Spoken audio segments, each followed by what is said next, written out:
أعوذ بالله السميع العليم من الشيطان الرجيم. بسم الله الرحمن الرحيم. سبحانك لا علم لنا إلا ما علمتنا إنك أنت العليم الحكيم. رب اشرح لي صدري ويسر لي أمري واحلل عقدة من لساني يفقهوا قولي. السلام عليكم ورحمة الله وبركاته. Donc dans cette conférence aujourd'hui, Inch'Allah, nous allons parler de la vérité sur l'islam. L'islam c'est quoi? L'islam ne s'arrête pas seulement sur le fait de faire la prière, de faire Ramadan. Ça, certainement, ce sont des bonnes choses, ce sont même les bases de la religion. Mais l'islam ne s'arrête pas là, c'est un ensemble d'éléments qui font que c'est ça l'islam. Et nous allons voir aujourd'hui la réalité sur l'islam. Par exemple, Allah subhanahu wa ta'ala, il nous dit Bismillahirrahmanirrahim, il nous dit dans le Coran Bismillahirrahmanirrahim, Waylun likulli humazatin lumaza.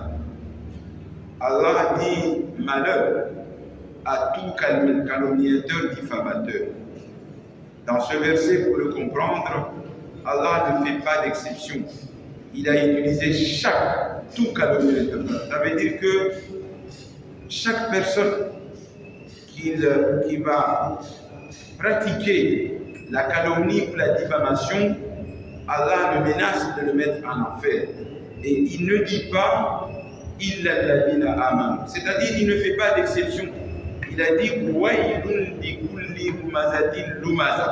Donc ça, ce verset-là, il fait peur.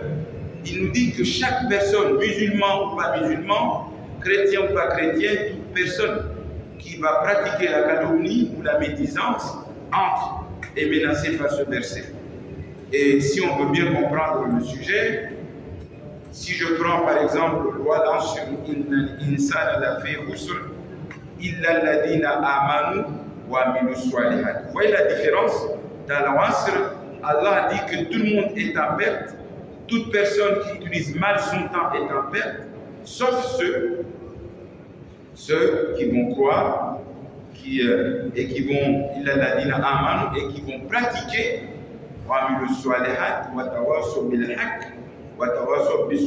donc, et ceux qui vont se communiquer la vérité et ensuite qui vont garder la patience le temps des épreuves, etc. Et vous voyez, ce n'est pas la même chose que Waylun likul. Waylun likul, si une personne prie et il fait Ramadan, il fait tout ce qu'il faut, mais si son travail est de pratiquer la calomnie ou la médisance, diviser les gens, provoquer des problèmes dans la vie sociale, il est rentré dans la catégorie de ce verset. Allah le menace de le mettre en enfer. Et ça, c'est un danger. C'est quelque chose que nous négligeons. Donc, et quelle est la preuve de cela? Pour mieux comprendre le verset, ce verset-là surtout. Donc, la calomnie peut détruire toutes nos œuvres, que l'on prie, que l'on fait Ramadan, tout ce que vous voulez. Mais si on ne change pas notre pratique dans la religion, si on fait que diviser les gens, parler derrière les autres, on est menacé par ce verset-là. Et quelle est la preuve? La preuve qu'il y a beaucoup de hadiths, mais je vais vous donner un seul. Il y avait une femme qui faisait la prière comme nous, 5 fois par jour. 5 fois par jour, elle ne ratait pas ses prières. Et ensuite, elle priait plus que nous parce qu'elle pratiquait, cette femme, même les prières de la nuit. Elle faisait le monde, elle faisait le Ramadan, elle faisait toutes les bonnes choses qu'un musulman ou une musulmane peut faire. Par contre, le jour où elle est morte, cette femme, quand son frère est allé sur la tombe, les gens l'ont enterré et son frère est resté un petit peu, quelque temps, pour faire dehors, et il a vu le feu monter dans sa tombe. Ça veut dire qu'Allah l'a mis en enfer. Et ça lui a fait peur à son frère jusqu'à ce qu'il est revenu à la maison en courant avec la peur. Et il a demandé à sa maman, maman, je ne comprends pas ce qui s'est passé. Moi, je voyais que ma soeur faisait bien la prière 5 fois par jour. Et là, ce que j'ai vu qu'elle souffre dans la tombe. Et voilà ce qui s'est passé, un tel événement s'est passé. Sa maman lui disait, parce qu'elle était sage aussi, c'était une sage-femme, lui disait que ta sœur, c'est vrai qu'elle faisait la prière, mais son problème, elle faisait un namima. Ça veut dire, elle calomniait les gens, elle parlait des mauvaises choses des voisins, des amis, de tout le monde. C'était ça son travail. Voilà pourquoi elle a mérité cela. Vous voyez, mes chers frères et sœurs, le danger de penser que la religion, c'est uniquement s'arrêter sur les prières et sur le ramadan. Et aujourd'hui, on va voir certains comportements qu'il faut avoir pour essayer de pratiquer vraiment l'islam. Donc, en effet, l'islam est la meilleure religion et en plus, c'est la religion d'Allah subhanahu wa ta'ala. Ainsi, toute personne qui adorera une autre religion que l'islam, sa religion ne sera pas acceptée. Donc, en islam, ne forcez personne à devenir musulman, à devenir croyant. Respectez les parents, n'insultez personne et ne criez pas sur les gens quand tu parles et ne monte pas la voix quand tu t'exprimes. Tout ça, ce sont des comportements qu'il faut avoir pour essayer de valider toutes nos actions. Quand tu parles, parle poliment, parle doucement, parle gentiment, même avec les ignorants et sans blesser personne. Évitez les bavardages inutiles et parlez moins pour éviter des problèmes. Nourrissez les pauvres, ne médisez pas, ne parlez pas derrière les gens, ne parlez pas derrière le dos des gens et tenez vos engagements, vos promesses. Retenez vos colères et n'agissez pas. Quand vous êtes en colère, vous ne faites rien. Vous ne prenez pas de décisions, vous ne parlez pas. Pourquoi? Parce que lorsque vous êtes en colère, ne parlez pas, parce que lorsque vous allez parler dans un moment de colère, vous allez prononcer les mauvaises paroles et vous risquez de blesser des personnes. Et ne prenez pas à ce moment-là de décision, parce que lorsque vous allez prendre une décision dans un moment de colère, vous allez prendre la mauvaise décision. Si c'est votre enfant qui a fait une bêtise à la maison et que vous prenez une décision, vous allez prendre une sanction plus sévère qu'elle ne méritait pas. Lorsque vous allez punir votre femme ou votre mari, alors que vous êtes en colère, vous allez être injuste parce que vous allez prendre une décision plus sévère par rapport à la faute. Lorsque vous êtes quelque part un juge, un responsable, que ce soit un chef d'entreprise, et que vous prenez des décisions dans un moment de colère, vous allez prendre des décisions qui ne méritent pas par rapport à la faute. Donc, quand la colère arrive, le meilleur moyen de la gérer, on ne prend pas de décision, on ne parle pas, on attend que ça se calme et ensuite on prend les décisions ou alors on peut commencer à parler. Et sinon, si vous prenez des décisions dans un moment de colère, vous risquez de le regretter plus tard. Par exemple, une femme peut être en colère et elle va prononcer le divorce, le mari va partir parce qu'elle a dit qu'elle va demander le divorce et le mari va partir et elle va regretter. Il est possible que le mari ne revienne plus parce qu'on lui a annoncé, on lui a déchiré le cœur, il a gardé un mauvais souvenir, que retourner pour lui risque d'être difficile. Vous voyez, une seule parole qu'une personne a prononcée peut détruire toute une vie. Pareil dans le travail.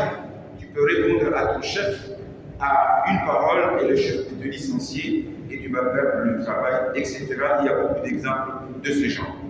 Donc, ensuite, quand on est en colère, on ne parle pas, sinon on risque de prononcer des paroles blessantes, des paroles irrespectueuses. Soyez donc gentils avec les invités et accueillez les invités même s'ils ne sont pas musulmans. Donc les invités, que ce soit dans la famille ou dans la ville, on les accueille bien.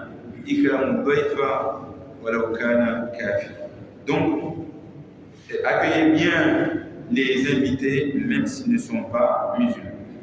Respectez vos parents et agissez avec volonté envers vos pères et envers vos mères et ne le brusquez pas. En effet, quand les parents sont en colère, en même temps, Allah subhanahu wa ta'ala est en colère aussi contre cette personne qui a mis en colère ses parents. Aucun d'entre vous, aucun d'entre nous, aucun homme, aucune femme, elle peut prier, elle peut gêner, elle peut faire tout ce qu'elle veut, mais si cette personne, cet homme ou cette femme ne pourra pas entrer au paradis si elle n'a pas d'abord les bénédictions de ses parents. Donc, aucun homme, aucune femme n'entrera au paradis s'il a désobéi à ses parents.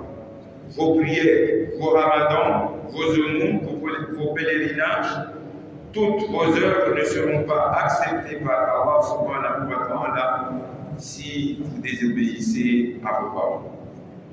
Et par conséquent, la clé pour réussir dans ce bas monde d'abord et gagner ensuite le paradis est dans l'obéissance aux parents. Ne soyez donc pas grossiers avec les parents et soyez gentils avec eux pour réussir dans cette vie d'abord et ensuite dans la vie. Et la condition pour tout réussir dans les deux vies. Aidez vos proches, les pauvres, les orphelins, les nécessiteux. Et ne tuez personne dans votre vie, car tu es un innocent. Tu es qu'une seule personne, vous tuez toute l'humanité entière. Ça veut dire que si vous tuez qu'une seule personne, c'est que vous aurez la récompense de celui qui a tué toute l'humanité. Je ne sais pas mesurer la gravité de la chose.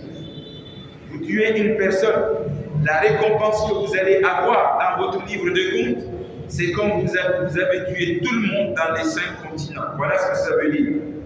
En revanche, si vous sauvez une seule personne dans sa difficulté, dans son besoin, vous aurez la récompense de celui qui a sauvé toute l'humanité dans leurs problèmes dans les 5 continents. Donc, ayez peur de faire du mal à une personne, ayez peur de tuer une personne, mais ayez le courage de faire le bien aux gens à chaque fois que vous le pouvez. Si l'ennemi veut la paix, alors acceptez-la. Donc, dans les moments de disputes, dans les moments de conflit avec vos proches, avec vos amis, avec votre femme, avec votre mari, avec vos enfants, avec vos parents, réconciliez-vous et pardonnez. Ne gardez pas de la rancune dans votre cœur, car la rancune dans le cœur d'une personne peut raser toutes vos œuvres. Si vous gardez de la rancune dans votre cœur et que vous mourrez, vous risquez d'avoir des comptes difficiles parce que Allah ne pardonne pas ceux qui ne pardonnent. Ceux qui ne pardonnent pas, Allah veut que nous on pardonne d'abord, ensuite il nous pardonne. Et il le dit dans le Coran, ne veux-tu pas que je te pardonne? Ça veut dire que si nous, on veut que Allah nous pardonne avec nos millions de péchés, on doit d'abord pardonner les quelques petits péchés que les autres ont fait pour nous. Donc, on doit mourir et revenir vers Allah subhanahu wa ta'ala avec un cœur saint, wal qalbu salim, avec un cœur sans rancune et sans vengeance. Ne rappelez pas ensuite les faveurs que vous faites aux autres. Ne rappelez pas les bonnes œuvres que vous faites aux autres. Ne dites pas que j'ai fait ceci à un tel, je fais cela à un tel. Ne vous vantez pas. Parlez, ne dites pas que c'est grâce à moi qu'un tel a réussi. Non. Parlez de bonnes actions qu'on a faites aux autres en se montrant supérieur, en se vantant, annulera toutes les bonnes actions que vous avez faites aux autres et vous n'aurez aucune récompense devant Allah subhanahu wa ta'ala. Pourquoi? Parce que vous auriez murmuré sur ce que vous avez fait aux autres et à ce moment-là, Allah annule tout. Donc vous aurez travaillé pour rien. Donc ne faites pas de la publicité sur les bonnes actions que vous faites. aux autres et à la société. Donc, quand vous rendez service à une personne, taisez-vous et ne dites rien à personne. Et comme ça, Allah nous récompensera. Si on commence à raconter les belles choses que nous faisons aux autres, on aura perdu la récompense, on aura détruit le programme de la récompense. Ensuite, ne trompez pas les gens dans le commerce et ne trichez pas dans la balance. Ne pratiquez pas l'usure à riba, car cela va vous rendre pauvre et ça va vous créer tellement de problèmes que vous ne pouvez l'imaginer, des problèmes de santé, des problèmes d'argent, des problèmes de toutes sortes dans la vie et dans la vie quotidienne tout simplement. Ne prétendez pas que vous êtes pur, ne dites pas que vous êtes meilleur, ne pensez pas que vous faites mieux que les autres, ne pensez pas que vous êtes meilleur que les autres. Ne vous vantez pas sur les petites choses que vous faites aux autres. Ne vous vantez pas sur les petites choses que vous faites aux autres, que ce soit dans la famille ou dans la société, que ce soit dans la ville ou dans le pays. Ne vous vantez pas en aucun cas. Et ne croyez pas que vous êtes plus meilleur que les autres. Ne croyez pas que c'est toi qui fais plus que les autres dans la famille ou dans la société. N'insultez personne. Ne vous moquez pas de ceux qui adorent autre qu'Allah subhanahu wa ta'ala. Ne vous vantez pas parce que vous êtes musulmans et ne pensez pas que les autres qui ne sont pas musulmans n'allez pas vous moquer des autres, de ces gens-là. Respectez-les quoi qu'il arrive, même s'ils adorent autre qu'Allah subhanahu wa ta'ala. Soyez plutôt au service des autres. Pensez aux autres plus qu'à vous-même et ne soyez pas à bas. Soyez généreux envers les gens et aidez quand vous pouvez. Le prophète Muhammad sallallahu alayhi wa sallam nous rappelle cette réalité. Il dit: aucun d'entre nous ne sera un véritable musulman sans qu'il aime pour les autres ce qu'il aime pour lui-même. Et cela aussi est rapporté dans le Coran, dans la sourate Al-Imran, c'est sourate 3, lorsqu'Allah dit: lan tanalul birra hatta tunfiqu mimma tuhibbun. Donc, si vous voulez devenir un véritable croyant, vous devrez aimer pour les autres ce que vous aimez pour vous-même. Donc, ne soyez pas avares. Lorsque vous pouvez donner, donnez. Et d'ailleurs, la formule pour devenir riche, c'est de donner, c'est de partager. Donc, tenez ensuite vos promesses et vos engagements. Ne cherchez pas le remboursement des faveurs. N'attendez pas de retour lorsque vous aidez une personne. Lorsque vous aidez quelqu'un, aidez sans condition ou aimez sans condition, sans attendre de retour, sans attendre de récompense. Répondez le mal par le bien et pardonnez.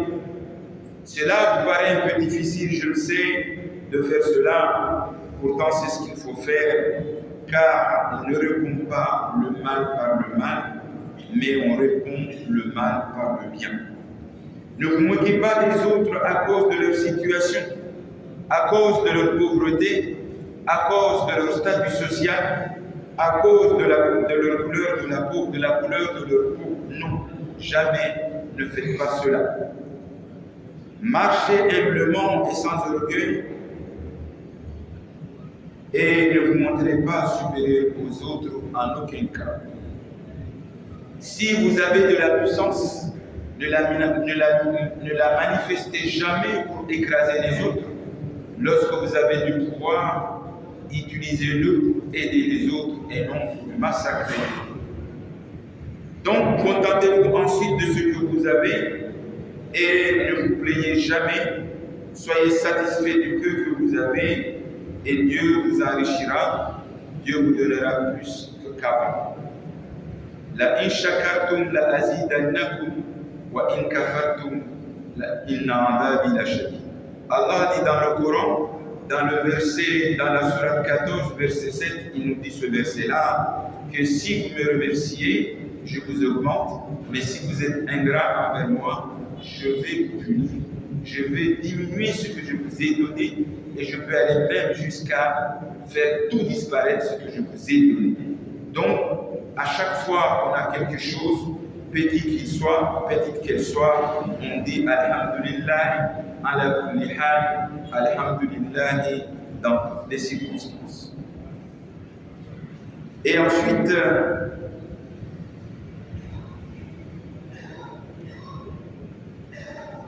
évitez l'orgueil. Évitez l'orgueil, car l'orgueil peut détruire la vie d'une personne. L'orgueil, c'est tellement un outil très dangereux.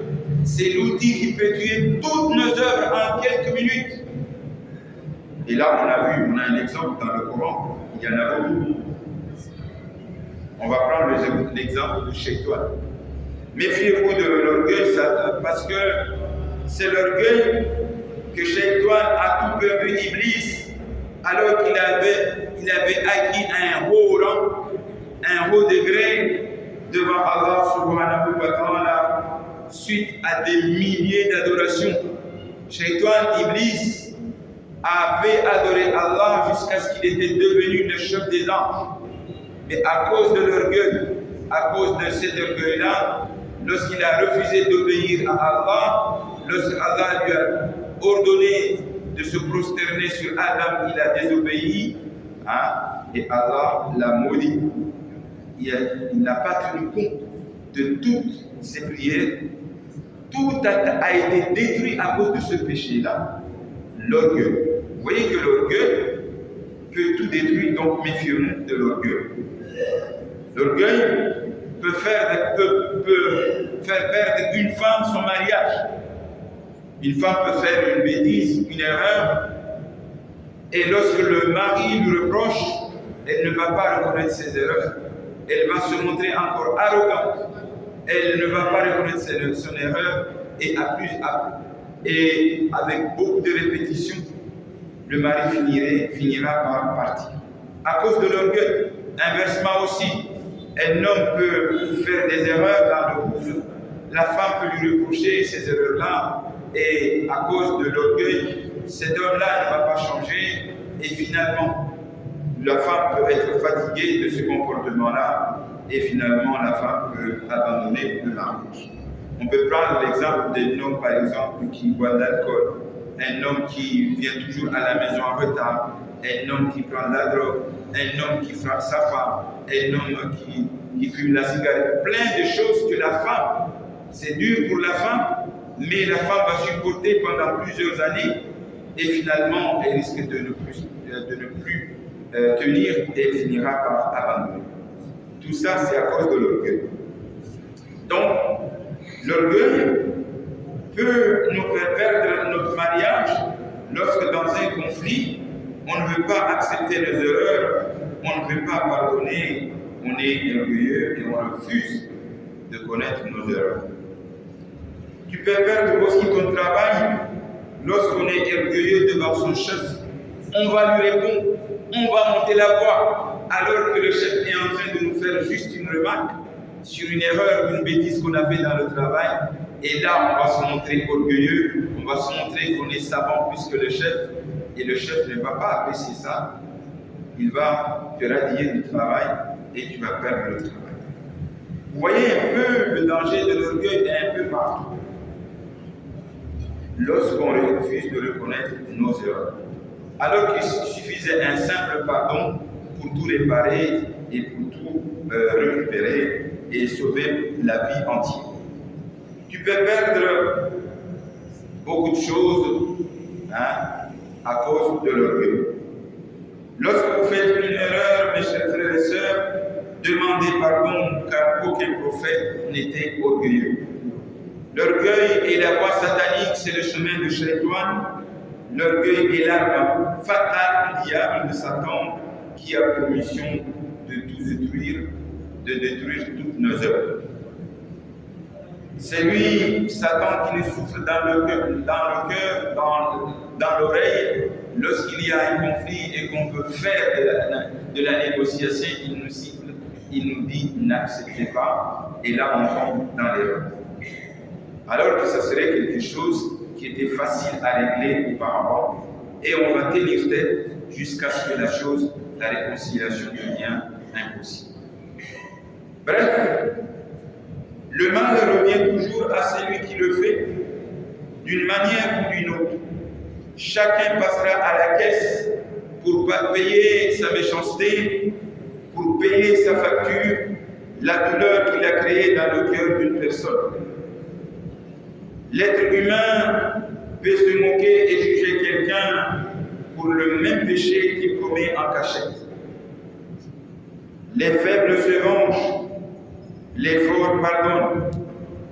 Le silence et la discrétion sont de comportements qui vont nous éviter à avoir des problèmes dans la vie. Ton premier ennemi ne vient pas d'ailleurs. Alors quel est notre premier ennemi, mes chers frères et sœurs? Notre premier ennemi, si vous voulez le savoir, c'est d'abord nous-mêmes. Et comment ça? Notre premier ennemi, c'est d'abord nous-mêmes, c'est d'abord notre langue, notre bouche, notre parole, ce que nous prononçons. Ça, c'est notre premier ennemi. Alors, ne dis pas tout ce qui arrive dans la tête et réfléchis bien avant de parler, avant d'écrire un message, avant de prononcer une parole, réfléchis bien sur les conséquences de cette parole. Parce que le prophète dit, le prophète sallallahu alayhi wa sallam, un mot que tu vas prononcer, ce sera soit pour toi, soit contre toi. Donc, chacun d'entre nous se crée ses propres problèmes par son mauvais comportement. Donc, si on veut que les choses changent, on doit changer nous-mêmes sans s'occuper des autres. On n'a plus le temps de juger les autres. Pourquoi? Parce que juger les autres, c'est faire plaisir à Shaitan, à Iblis. Iblis aime bien qu'on sont des autres, qu'on juge les autres. Ça, c'est la voie satanique. Donc, il faut arrêter de juger les autres. Ce n'est pas une bonne méthode, ce n'est pas un bon comportement, et d'ailleurs, cela est satanique. On doit nous juger nous-mêmes, essayer d'évoluer nous-mêmes, de faire ce qu'on appelle la jihad al-nafs, c'est-à-dire se juger nous-mêmes pour tenter d'évoluer. Alors, mes chers frères et sœurs, vous savez comme moi que dans la vie, il y a plusieurs épreuves. Nous avons tous des problèmes dans la vie. Tout le monde est éprouvé, que le soit riche ou pauvre. En fin de compte, nous sommes confrontés à des épreuves de la vie, les problèmes de la vie, car tout le monde est éprouvé, quelle que soit notre situation.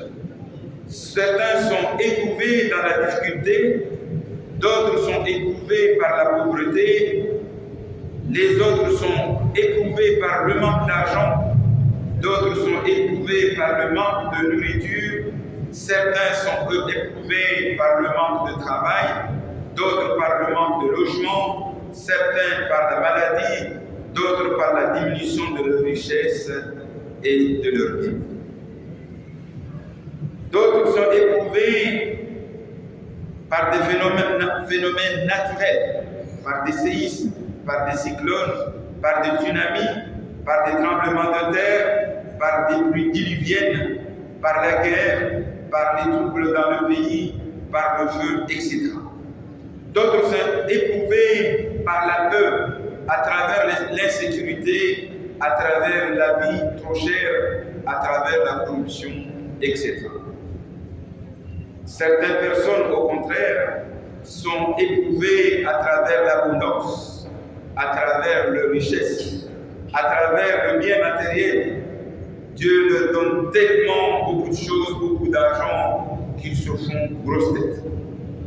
Dans l'un ou l'autre cas, Dieu nous éprouve dans toutes les vies. Nous éprouve tous dans la vie. Tout le monde est éprouvé. Et comment régler tous ces problèmes? Quelles sont les solutions pour se débarrasser de toutes ces difficultés de la vie, parfois très difficiles à supporter?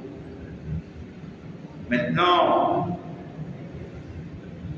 mon frère, ma soeur, si tu veux te préserver de la faim, si tu veux éviter l'enfer et gagner le paradis, et qu'Allah subhanahu wa ta'ala t'accorde le paradis,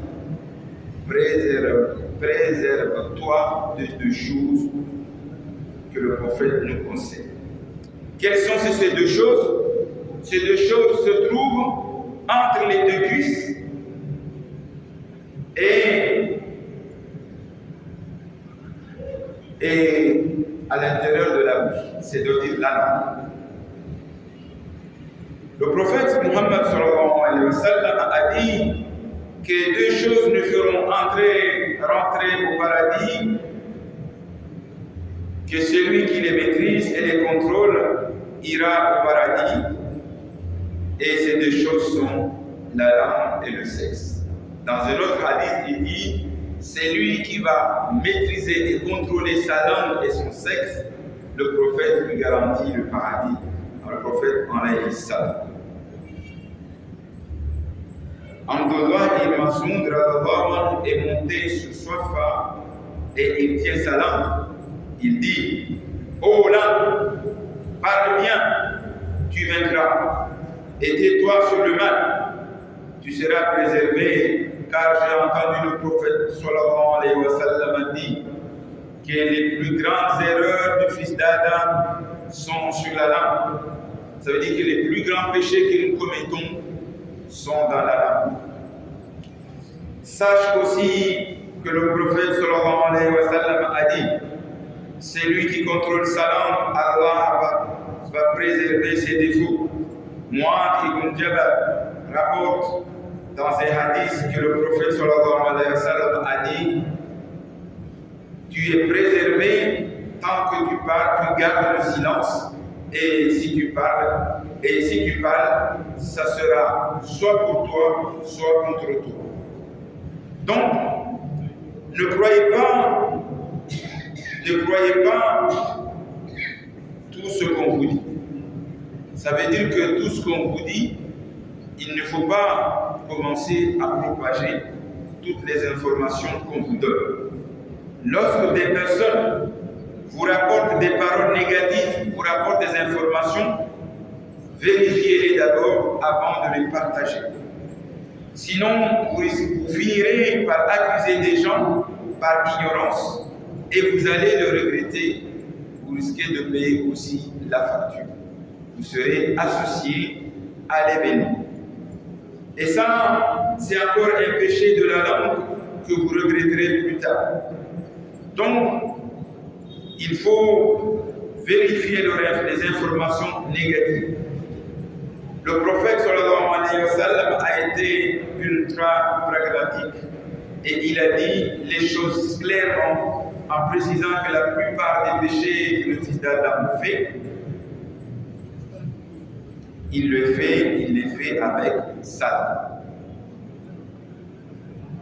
Donc, si Allah subhanahu wa ta'ala t'a donné une langue et t'a permis de t'en servir, c'est pour qu'elle soit une source de bien pour toi et non une source de malheur pour toi, pour toi-même et pour les autres. Et mille malheurs à celui qui utilisera sa langue en faisant du mal aux autres, que ce soit consciemment ou inconsciemment, volontairement ou involontairement. Donc, sur chaque parole que nous allons prononcer, on doit d'abord réfléchir aux conséquences avant de s'exprimer. Et par conséquent, retiens ta langue et ne parle du mal à personne.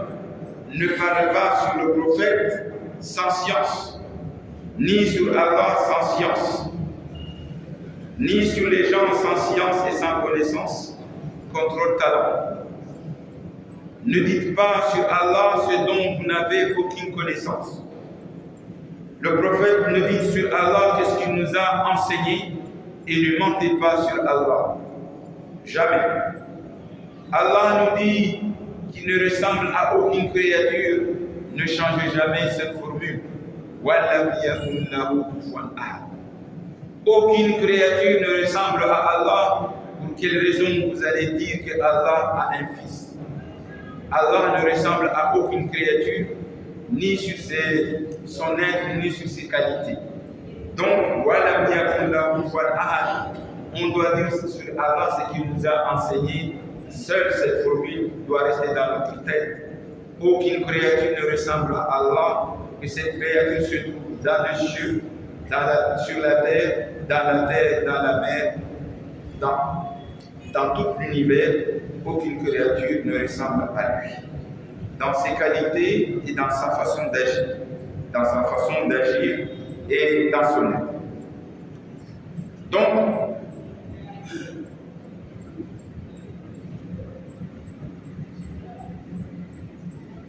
le musulman, le prophète sallallahu alayhi wa sallam a dit, le musulman est celui dont les musulmans sont à l'abri de sa langue et de sa main. Voilà le vrai croyant.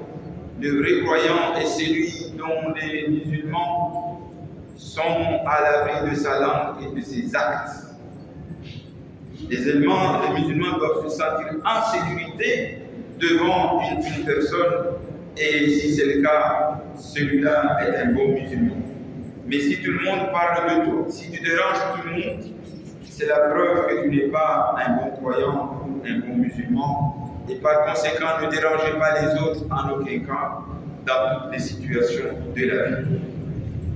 Enfin, voici un devoir que le prophète sallallahu alayhi wa sallam avait lui-même l'habitude de dire. Il disait, Ya Allah, je te demande de me préserver contre le mal de mes oreilles, contre le mal de ma vue, c'est-à-dire de mes yeux, contre le mal de ma langue, contre le mal de mon cœur, par les mauvais soupçons, contre le mal de juger les gens, contre le mal de mon sperme, donc contre le mal de la fornication.